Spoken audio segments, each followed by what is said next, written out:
And I remember back in the 80s when I went to visit this church in Texas, and I heard the pastor speak, and I thought, like, I don't know if I thought it in these words, but I remember feeling like, why is this so painful for me? It seems like the people who have the least to say take the longest not to say it.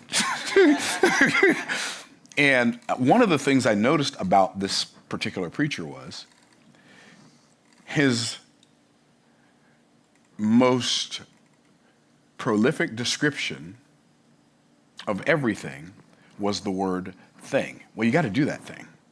Make sure. And I was like, surely you can find another word. But apparently he couldn't. And when I think about people, I had a conversation with a gentleman the other day, and I noticed that he mumbled a lot. I thought, this is really a fascinating way to communicate. It's kind of like, mumbling is kind of like non-committed verbal expression. Like, I don't want to say this too clearly. I don't want to enunciate and pronunciate these words too clearly, because then I might have to take responsibility for them. I don't really know what was going on, but I was like, why does this guy keep mumbling? It's so fascinating. And then you hear some people communicate, and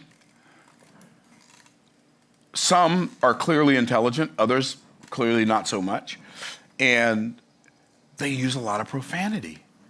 And I'm like, this is fascinating. It's fascinating to me that you use non-adjectives to attempt to describe what you mean, and you think you're emphasizing something, but what you're really emphasizing is a lack of clarity. Because the words that you're using are not describing anything that you're talking about when you use profanity. Like, it's an expletive, but it's not an explanation. And it's an expletive, but it's not an exclamation.